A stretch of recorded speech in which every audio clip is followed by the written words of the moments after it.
시작. 오직 성령의 열매는 사랑과 희락과 화평과 오래 참음과 자비와 양선과 충성과 온유와 절제니 이 같은 것을 금지할 법이 없느니라. 아멘. 자, 오늘은 이제 갈라디아서 이제 하나님을 성품 가운데 너를 향한 주님의 사랑, 첫 번째 날로 너를 향한 주님의 사랑이라는 제목으로 말씀을 전하겠습니다. 이 세상에는 노래들도 많고요. 그리고 문학 작품들, 소설도 많고 또 영화도 많고 시도 많고 여러 가지 많은 사람들이 만드는 예술 작품들이 꽤 많이 있는데 저는 대충 생각을 해봐도 많은 작가들, 예술가들이 주로 어떤 주제를 가지고 작품을 만들까 했을 때 가장 많은 주제가 바로 사랑이 아닌가 생각을 합니다. 여러분이 대충 알고 있는 그 유행 과정에서도 가장 많은 주제가 뭐예요? 사랑. 그죠? 우리나라 옛날 민요도 사랑. 지금 노래도 사랑. 그런가 하면 우리가 잘 알고 있는 소설이라든지 로미오와 줄리엣 같은 이런 세계적인 명작 이런 것도 역시 사랑에 대한 얘기를 하는 거죠. 또 영화도 마찬가지예요. 옛날에 혹시 보셨는지 모르겠지만 뭐 사랑과 영혼이라든지 뭐 러브스토리 이런 거 굉장히 유명한 작품이잖아요. 역시 사랑에 대한 얘기입니다. 이거는 뭐 아주 작은 부분에 불과하고 이렇게 사랑이라는 주제로 참 많은 분들이 글을 쓰고 또 영화를 만들기도 하고 또 우리는 그걸 보면서 감동을 또 받습니다. 우리가 어려운 시절도 있었어요. 나라가 어려운 시절도 있었죠. 근데 어려운 시절이 있었지만은 그럼에도 불구하고 이 사랑이라는 주제는 여전히 많은 사람들에게 굉장히 큰 감동을 주는 거였습니다. 자, 그렇게 보면은 사람에게 이 사랑이라는 것은 어떤 의미가 있을까라고 생각했을 때 이것은 그냥 있어도 되고 없어도 되는 것이 아니라 사람에게 사랑이라는 것은 뭔가 특별한 의미가 있는 그런 소재가 아닌가 생각을 합니다. 그렇습니다. 사람에게 사랑은 굉장히 중요해요. 지난 월요일 밤에 있었던 일인데요. 저희 집에 잠깐 있다가 거의 밤에 10시 정도가 됐는데 집 밖에서 굉장히 시끄러운 소리가 나는 거예요. 그래서 왜 그런가 이렇게 봤더니 사람이 싸우고 있는 거예요. 제일 재밌는 것 중에 하나가 그 사람 싸우는 거 보는 거잖아요. 그래서 왜 이렇게 싸우는가 이렇게 봤더니 옆집에 사는 아저씨가 자기네 집 들어가는데 누가 차를 대놨다고 그거 가지고 싸우시는 거예요. 그러면서 왜 남의 집 앞에 차를 대느냐, 차 빼라. 또 한쪽 편에서는 당신이 뭔데 그러느냐, 뭐 이러면서 서로 막 물러서질 않는 거예요. 결국 그 싸움이 경찰이 와서 중지하고 나서야 결국 싸움이 끝났습니다. 예, 정말 재밌는 장면이었지만 그렇게 아쉽게 끝이 났습니다.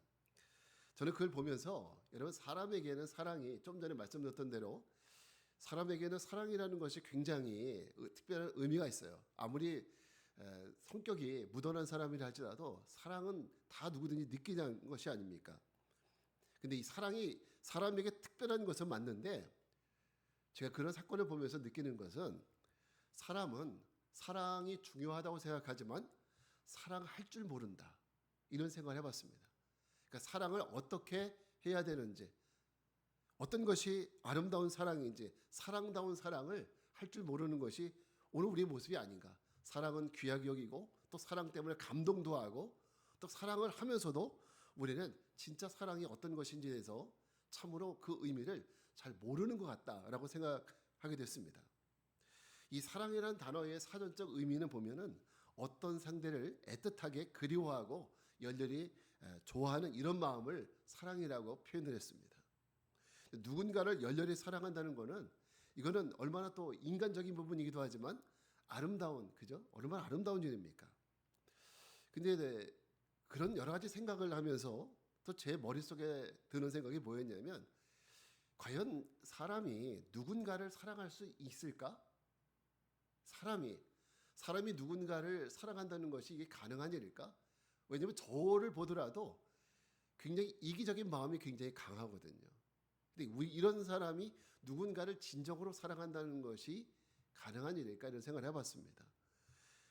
리차드 도킨스라는 사람이 쓴 이기적 유전자라는 책이 있어요. 저 책인데 이 책은 나온 지 꽤 오래됐어요. 1976년에 나온 책이죠. 그러니까 진화 생물학에 대한 새로운 패러다임을 제시한 책인데요. 이 내용의 핵심은 이런 겁니다. 인간의 주인이 누구냐? 바로 유전자라는 거예요. 씁쓸하시죠? 저 이 책 읽고 참 씁쓸했던 게 인간의 주인이 내가 아니라 유전자라는 거예요. 근데 과학적으로 보면 맞아요. 유전자가 인간의 주인입니다. 근데 이 유전자가 하는 일이 뭐냐면 무슨 방법을 쓰더라도 자기 복제를 통해서 자기 유전자를 후세에게 전해주는 거, 이거를 한다는 거죠. 그런데 이 과정 속에서 그럼 인간은 어떤 역할을 하느냐? 또 한 번 우리가 씁쓸해질 시간인데, 이런 유전자가 자기를 전달하는 과정 속에서 인간의 역할은 유전자를 후세대에 전달해주는 운반체다. 그냥 우리 그거라는 거예요. 인간은 유전자를 다른 후세대에 계속적으로 유전자가 이어질 수 있도록 유전자를 다음 세대에 이어주는 운반체에 불과하다. 이런 얘기를 하는 겁니다. 좀 씁쓸하시죠?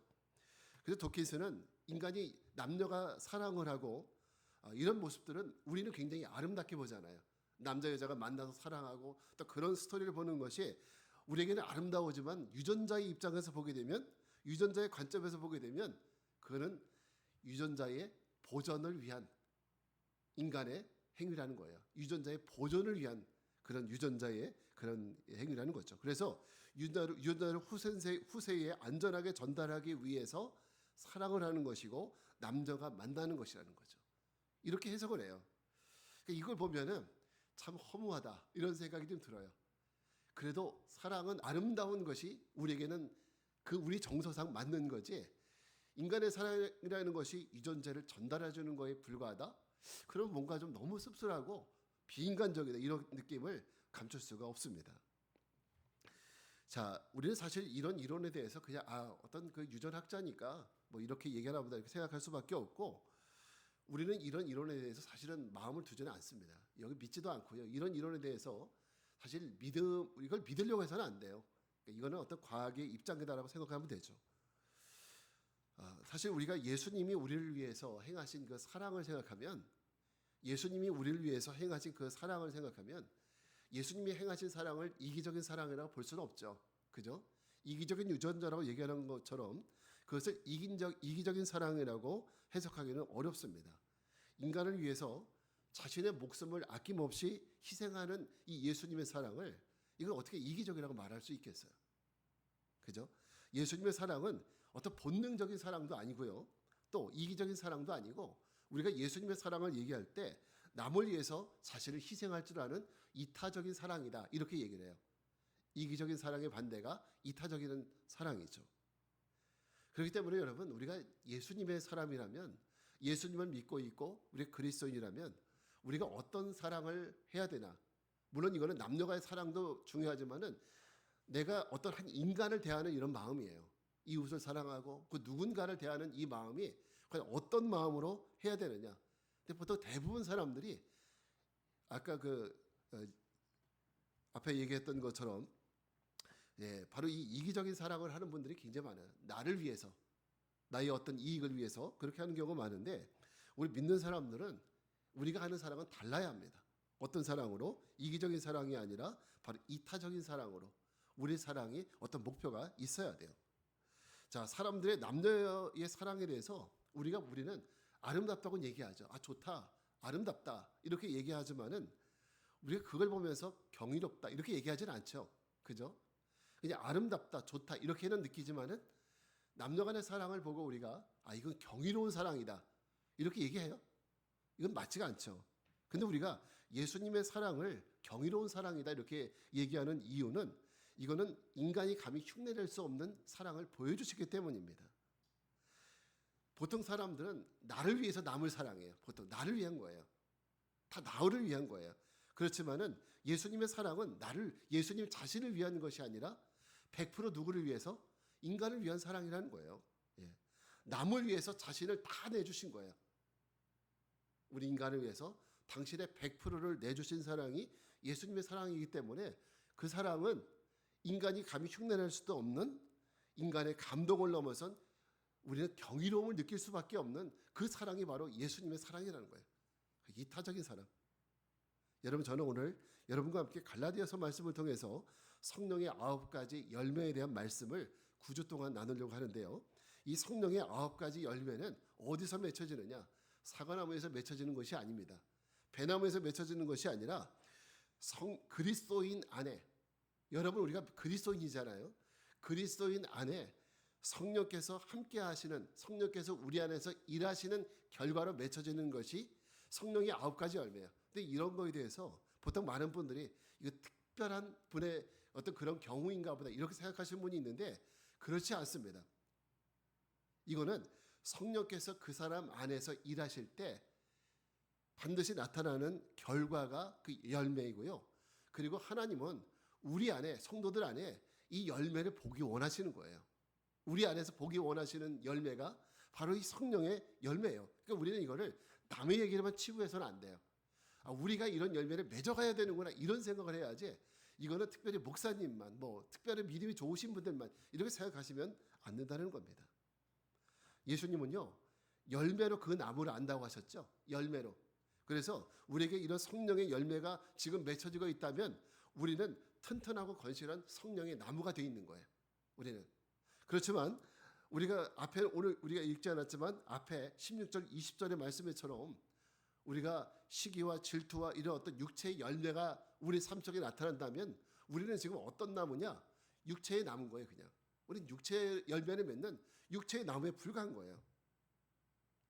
그래서 오늘 우리는 첫날로 사랑이라는 성품에 대해서 같이 나누는데, 우리가 맺어야 될 9가지 열매 중에 특별히 사랑, 가장 첫 번째 나오는 것은 그만한 의미가 있는 거예요. 가장 중요하다는 거죠. 저는 오늘 이 사랑을 너를 위한 주님의 사랑이다 이렇게 정해봤습니다. 왜냐하면 바울이 말하고 있고 우리 믿는 자들이 따라가야 될 믿음의 본은 자기를 위한 사랑이 아니라 누구를 위한 사랑이에요? 너를 위한 사랑이었기 때문이죠. 예수님이 우리를 위해 죽으신 것은 예수님을 위한 것이 아니라 누구를 위한 거였어요? 너를 위한 사랑이었어요. 너를 위한 사랑.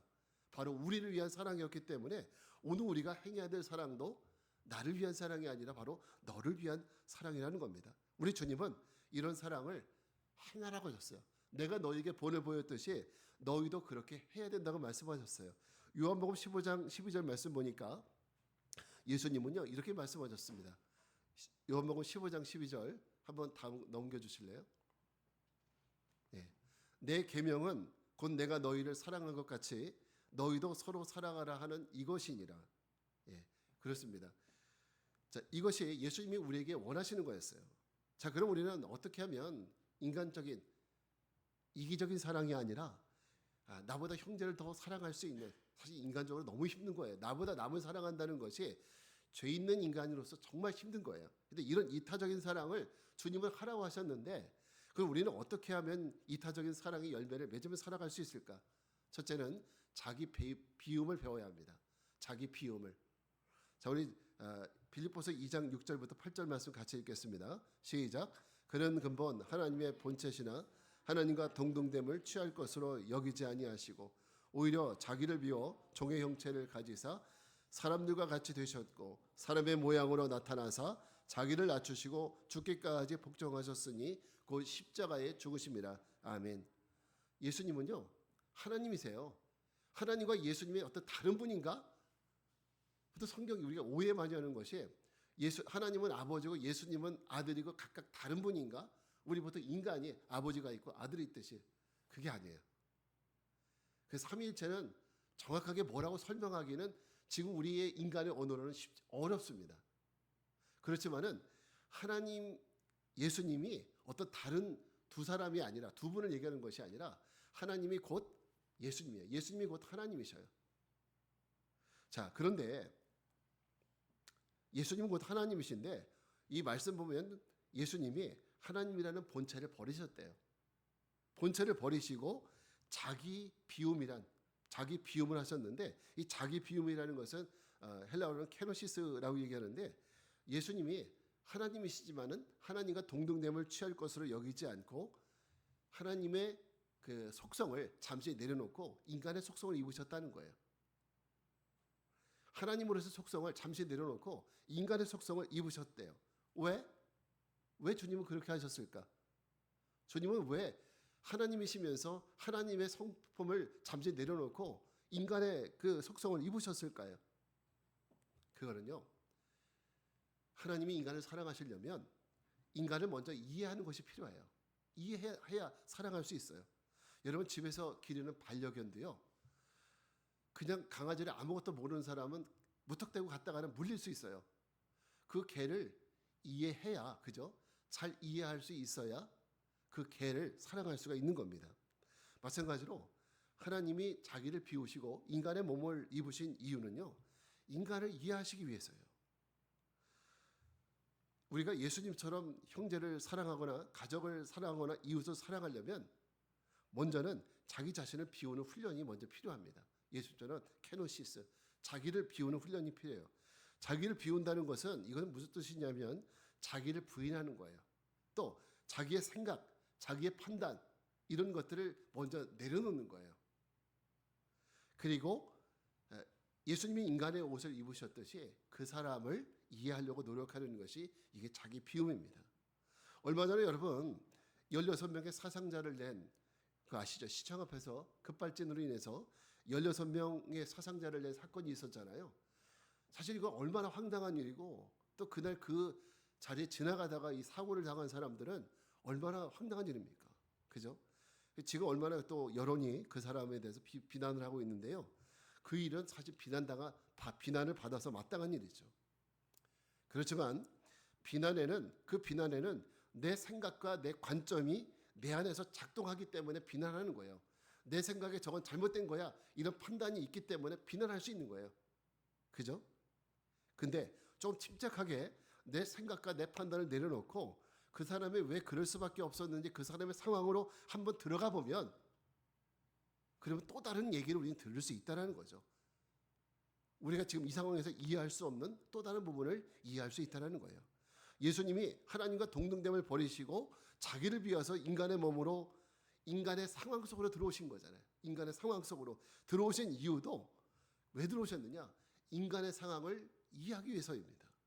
인간의 고통, 인간의 아픔, 인간은 도대체 무엇 때문에 고통스러워하고 무엇 때문에 아파하는지 이런 것들을 체휼하시고 인간의 걱정의 근심의 원인은 뭔지 이해하시고 또 아시기 위해서 예수님은 이 땅에 인간의 몸을 입고 오신 거예요.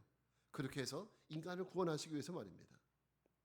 여러분, 우리가 만약에 누군가를 사랑하려고 한다면 정말 주님처럼 나도 이타적인 사랑을 해야 되겠다 한다면 가장 중요한 것은 그 사람을 이해하려고 해야 돼요. 이해하려는 노력이 먼저 있어야 돼요. 이해하기 위해서 먼저는 내 생각을 내려놔야 돼요. 내 관점을 가지고 그 사람을 이해할 수가 없는 거예요. 내 생각이 있으면. 그러니까 내 생각을 먼저 내려놓고 그 사람의 얘기를 꾸준히 들어봐야 돼요. 다 들어봐야 되고 어떤 일이 있었는지 들어봐야 그 사람을 이해할 수 있어요. 이것이 바로 사랑의 첫걸음입니다. 이해하는 것. 여러분, 우리에게 이런 노력이 있기를 바랍니다. 두 번째, 우리가 이타적인 사랑을 위해서 필요한 것은 자기 희생을 배워야 돼요. 자기 희생. 빌립보서 2장 8절이에요. 다시 한번 읽겠습니다. 시작. 사람의 모양으로 나타나사 자기를 낮추시고 죽기까지 복종하셨으니 곧 십자가에 죽으심이라. 여러분, 자기를 비워서 상대를 이해했다고 해서 그 사람을 사랑할 수 있는 것은 아니에요. 그거는 단지 그 사람을 이해한 것뿐이에요. 그 사람이 어떤 상황 가운데 있는지 이제 막 이해를 했어요. 그러면 그것이 사랑이 다가 아니잖아요. 그죠? 사랑을 어떻게 해야 되느냐? 그 사람을 이해했다면 중요한 포인트가 바로 희생입니다. 희생. 이 희생에 대해서 많은 분들이 촛불에 대한 얘기를 많이 하는데 촛불이 주변을 밝히기 위해서 어떻게 해요? 자기를 희생하잖아요. 자기를 태우잖아요. 그래야 주변을 밝게 하듯이 여러분 사랑도 마찬가지인 것 같아요. 반드시 내가 누군가를 사랑하려면 뭐가 필요해요? 희생이 필요하고 손해를 봐야 돼요. 근데 목사님이 어떻게 손해보고 삽니까? 근데 그거 없으면 사랑이 안 된다니까요. 특별히 이타적인 사랑을 하려고 한다면 예수님이 주신 이 사랑을 우리도 한번 해보려고 한다면 예수님도 어떻게 했어요? 자기를 희생했잖아요. 예수님도 손해보셨잖아요. 이거 없이는 이타적인 사랑의 성품을 우리가 가질 수가 없어요. 예수님이 겟세마네 동산에서 기도하셨습니다. 만약 주님, 아버지 이 잔을 내게서 옮겨달라고. 만약에 여러분 하나님이 예수님이 십자가 지지 않으셔도 하나님의 사랑을 충분히 나타낼 수 있었다면 뭐로 그 아들을 십자가에 매다셨겠어요? 그죠? 그렇지만 하나님의 사랑은 이미 태초부터 하나님은 당신의 사랑을 인간에게 어떻게 보여주시기 원했느냐? 하나님은 이미 계획하셨고 프로그래밍 하셨어요. 어떻게? 바로 이 희생을 통해서, 이 손해를 통해서 하나님의 사랑을 이 땅 가운데 드러내시기로 이미 태초에 계획을 하신 거예요. 그래서 예수님은 죽으실 수밖에 없는 거예요. 희생될 수밖에 없는 거예요. 이 하나님의 사랑은 반드시 보를 통해서, 희생을 통해서, 이 손해를 통해서 나타나는 겁니다. 그래서 우리는 그리스도의 사랑을 우리가 실천하기 원한다면 우리가 뭘 해야 되느냐? 나도 희생할 수 있는 각오가 있어야 돼요. 나도 손해볼 수 있는 각오가 있어야 됩니다. 내가 저 사람을 사랑하고 싶어. 저 사람에게 진짜 예수님의 사랑을 보여주고 싶어. 그럼 뭘 해야 되냐? 그 사람을 이해해야죠. 왜 저렇게 되었는지. 두 번째 해야 될 것은 내가 저 사람을 위해서 어떤 걸 희생할 수 있지? 내가 어떻게 손해볼 수 있지? 이걸 고민해야 돼요. 어떤 사람에게는 단순히 시간이 필요한 사람이 있어요. 그냥 들어주는 시간, 함께 있는 것으로만 되는 이런 사람도 있어요. 그런 사람에게는 내가 내 시간을 손해봐야죠. 또 어떤 사람에게는 나의 재능이 필요한 사람이 있어요. 그런 사람에게는 내 재능을 희생을 해야 합니다. 어떤 사람은 물질을, 어떤 사람, 바울 같은 사람에게는 예수님의 이타적인 사랑을 보여주기 위해서 바울 같은 사람은 자기의 목숨을 내놓을 수밖에 없었던 거예요. 어쩔 수 없죠. 그 사람의 소아시아와 유럽과 이쪽 지역의 사람들에게 복음을 전하기 위해서, 그 사람을 사랑하기 위해서 바울이 할 수 있는 건 뭐냐? 예수님처럼 자기 목숨을 내놓는 것밖에 없었던 거예요. 우리가 누군가를 사랑하는 데 실패하는 이유가 뭘까요? 그거는 나를 희생하고 싶지 않기 때문이에요. 나를 손해볼 수 없기 때문입니다. 우리가 부모님의 사랑, 이 부모님의 사랑들, 우리 이 부모님의 사랑을 너무나도 고귀하고 귀한 사랑이라고 얘기하지 않습니까? 우리가 노래 부릅니다. 진자리 마른 자리 갈아 넣으시며 손발이 닿도록 고생하시네. 이 가사에도 있거든요. 이런 노래를 하는 이유는 부모의 희생, 부모님이 나를 위해서 얼마나 희생하셨는지, 나 때문에 부모님이 어떤 손해를 보셨는지, 그죠? 이거 알기 때문에 우리 여기 어머니들, 아버님들 계시지만은 우리가 어떤 부모님들이 어떤 희생을 하셨는지 인정하고 또 그것을 알기 때문에 그 희생을 귀하게 보는 거 아닙니까? 만약 여러분 우리가 누군가를 사랑하기 원한다면 여러분 우리가 그 사람을 위해서 내가 무엇을 희생해야 될 수 있지, 내가 무엇을 희생할지를 우리가 결정해야 합니다. 시간이 필요하다면 시간을, 물질이 필요하다면 물질을, 음식이 필요하다면 음식을, 쉴 것이 필요하다면 장소를. 여러분 혹시 내가 누군가를 위해 사랑하고 싶은 마음이 있습니까? 그러면 그 사람에게 내가 무엇을 희생할 수 있을지, 내가 어떤 손해를 볼 수 있을지 그것을 한번 고민해 보시기 바랍니다. 예수님은 마태복음 5장에서 산상수훈에서 이렇게 말씀하셨어요. 한번 같이 보겠습니다. 시작. 또 너를 고발하여 속옷을 가지고자 하는 자에게 겉옷까지도 가지게 하며 또 누구든지 너를 억지로 오리를 가게 하거든 그 사람과 심리를 동행하고 네게 구하는 자에게 주며 네게 꾸고자 하는 자에게 거절하지 말라. 여러분 이거는 오늘날 우리들의 사고방식에서는 안 맞아요. 예수님 이 말씀은 어떻게 속옷을 달라는데 겉옷까지 줘요. 나도 바빠 죽겠는데 여러분 오리를 같이 가져가는데 어떻게 심리까지 같이 가져요? 나도 바쁜데. 그렇지만 여러분 예수님의 사랑은 이렇게 했다는 거예요. 예수님은 겉옷까지 가지게 하는 자에게, 속옷을 가지고자 하는 자에게 겉옷까지 주는 이런 손해를 보라는 거예요. 예수님이 이런 손해를 봤다는 거죠.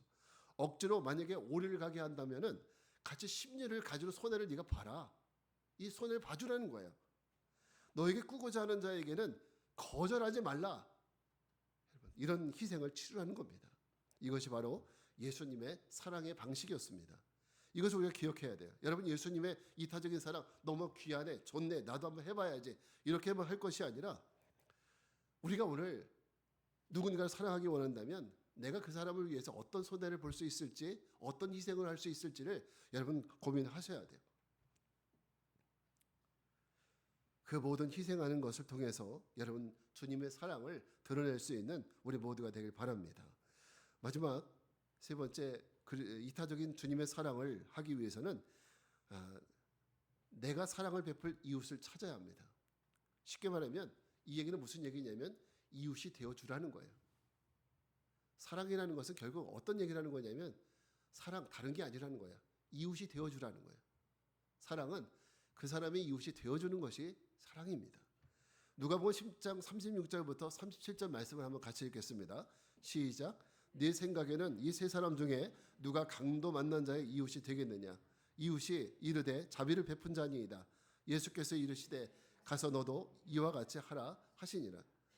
예수님과 한 율법사의 대화 속에 나오는 선한 사마리아인의 이야기입니다. 한 율법교사가 예수님께 와서 예수님, 선생이요, 내가 무엇을 해 영생을 얻을 수 있겠습니까? 예수님은 하나님을 사랑하고 이웃을 사랑하라 이렇게 말씀해 주셨어요. 그랬더니 율법교사가 그럼 예수님, 선생님, 내 이웃이 도대체 누구죠? 그러니까 이 율법교사는 남들에게 많이 가르치는 사람이지만은 내 이웃이 누군지에 대해서 발견하지 못한 거죠. 그래서 예수님은 네 이웃이 누군지에 대해서 알려주기 위해서 선한 사마리아의 이야기를 꺼낸 거예요. 그 얘기를 보면은 강도 만난 사람이 있는데 이 사람이 지금 현재 상황이 그 말씀에 보면은 강도를 만나서 거반 죽어가고 있다라는 거예요. 지금 누군가의 도움이 없으면은 금방 죽을 수밖에 없는 이런 상황이라는 거죠. 근데 그 옆을 누가 지나갔느냐? 제사장도 지나갔고 레위인도 지나갔습니다. 종교인이에요. 하나님을 섬기는 사람이에요. 강도 만난 자가 그 사람들을 향해서 소리 질렀습니다. 살려달라고 도움을 구했지만 그들은 못 들은 채 지나갔어요. 예수님이 이 얘기를 통해서 하려고 하는 질문이 있어요. 이 사람들이 너의 이웃이냐? 묻는 거예요. 제사장, 레위인이 너의 이웃이냐? 묻는 겁니다. 아니라는 거죠. 그들은 거룩한 옷을 입긴 했지만 강도 만난 자의 이웃은 아닌 거예요. 그들은 제사장은 맞아요. 레위인은 맞아요. 그렇지만은 강도 만난 자의 이웃은 아니라는 거예요. 여러분 오늘 교회와 성도들이 거룩의 옷을 입고 있어요. 우리는 교인이네. 우리 옆에 청각책 끼면서 교회 가죠.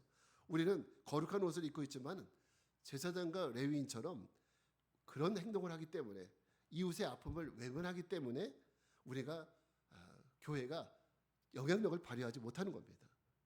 사람들은 교회에 기대하기를 우리는 못해도 교회는 제발 가난한 자의 이웃이 되어주기를 원하는데 그런 걸 보지 못하니까 세상은 희망을 걸지 못하는 거예요. 그런데 한 사마리아인이 있습니다. 이 한 사마리아인이 지나갑니다. 민족적인 감정도 안 좋은 그런 평소에 원수처럼 지내는 사이죠. 근데 사마리아인은 유대인들과는 절대 이웃이 될 수 없는 사람이에요. 유대인과는 절대 이웃이 될 수도 없고 같이 한 자리에 앉아서 밥도 먹을 수 없는 사이예요. 근데 그 사마리아인이 강도 만난 자를 발견하고 어떻게 했느냐? 그냥 지나치지 않고 그 사람을 치료해주고 또 거기에서 그 사람을 데리고 자기 나귀에 태워서 주막까지 데려다줘서 그 사람을 더 치료받을 수 있도록 도와주죠. 예수님은 모르십니다. 누가 강도 만난 자의 이웃이냐? 여러분 감정적으로 나와 사이가 안 좋은 사람이라고 해서 내 이웃이 아닌 건 아니에요. 예수님은 이 말씀을 통해서 이타적인 사랑이 없으면 절대 강도 만난 자의 이웃이 될 수 없다고 말씀하시는 거고요. 이 말씀을 통해서 얘기하려고 하는 것은 사랑, 그래 너희도 사랑 좋아하지. 근데 사랑이 뭐냐? 거룩이 뭐냐? 강도 만난 자의 이웃이 되어주는 것이 이게 진짜 사랑이고 진짜 거룩이라는 거죠. 거룩을 엉뚱한 데 찾으면 안 되는 거예요. 우리가 좋은 옷을 입고 거룩한 옷을 입는다고 해서 그것이 거룩이 아니라 내 어려운 이웃을 돌봐주지 않는다면 그건 절대 거룩이 아니고 사랑도 아니라는 거죠. 여러분 오늘 우리가 예수님의 이타적인 사랑이 어떤 것인지에 대해서 다시 한번 말씀을 통해서 한번 생각해보는 그런 시간이 되었습니다. 우리 오늘 성령의 9가지 열매 중에서 첫 번째 열매인 사랑에 대해서 말씀을 나눠봤는데 이 지구의 80억의 인구 중에서요. 하나님의 사랑은 누굴 향하고 있다? 나를 향하고 있다. 따라합시다. 나를 향하고 있다. 여러분 이것이 믿어지세요? 딴 사람을 향한 것 같죠? 하나님의 사랑은 다른 사람을 향한 것 같잖아요. 그렇게 느끼지 않나요? 그렇게 느낄 때가 있어요. 사실은 이제 내가 그걸 못 느끼면은 하나님의 사랑이 나에게 피부적으로 느껴지지 않으면 하나님의 사랑은 나와 관계가 없다고 느껴져요. 그렇지만 분명히 믿어야 될 것은 하나님의 사랑은 이 80억의 인구 중에서 누구를 향해서? 나를 향해서, 바로 너를 향한 사랑이에요. 바로 이타적인 이 사랑은 여러분을 향한 사랑이었음을 기억해야 합니다. 그러므로 우리가 이 사랑을 실천하려면 우리도 나를 향한 사랑이 아니라 누굴 향한 사랑을 해야 돼요? 너를 향한 사랑을 해셔야 돼요. 바로 그 이웃, 내가 만나야 될 그 이웃, 강도 만난 자의 이웃, 그 사람을 찾아서 우리가 그 사람의 이웃이 되는, 이것이 정말 주님이 원하시는 이타적인 사랑이에요. 여러분, 입으로만 사랑이 아니라 우리가 이런 사랑을 행할 수 있고 또 이런 사랑을 전할 수 있는 이런 사랑의 메신저들이 다 되시기를 주님의 이름으로 축복합니다. 우리 이제